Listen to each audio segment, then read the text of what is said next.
पाण्याचं तळ पाहिलं. पाण्याच्या तळानंतर लगेचच पुढे येतो तो बालेकिल्ल्याचा द्वार. ही बालेकिल्ल्याच्या पूर्ण चौकोनाकृती भिंत आहेत.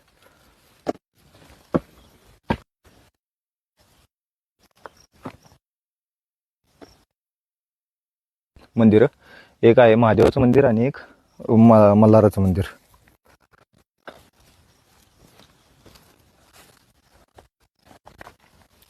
इथे एक आख्यायिका सांगितली जाते. म्हणजे गड ज्यावेळी बांधायला चालू केला त्यावेळीची एक आख्यायिका आहे की भिवराव पानसे यांनी गड बांधायला घेतला.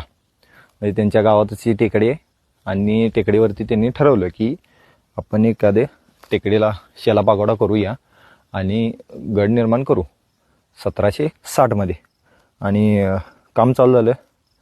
हातोडा टाकीचं घाव पडू लागलं गडाला आणि म्हणे एका ठिकाणातून रक्तस्राव होऊ लागला आणि तो रक्तस्राव काय थांबेना.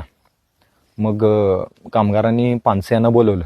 मग पानसेंच्या ध्यानात आलं की मल्हार खंडोबा इथं जवळच आहे, त्यांच्याकडून काहीतरी असं अपवादात्मक झाले आहे असं त्यांना वाटलं. मग त्यांनी जाऊन तिथं दर्शन घेतलं, क्षमा मागितली आणि त्यांनी तिथं वचन दिलं की आण घेतली की या गडाचं नाव तुमच्या नावावरनं ठेवतो.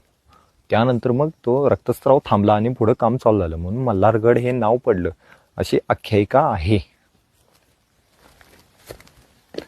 हा चौथरा बघू शकता. खाल्ला बेस तेवढा सुस्थितीत आहे, बाकी सगळं पडझड झाल्या. जी काही इथं घरं बांधकाम होते त्यांचं फक्त पाया राहिलाय शिल्लक, बाकी सगळी पडझड झाली.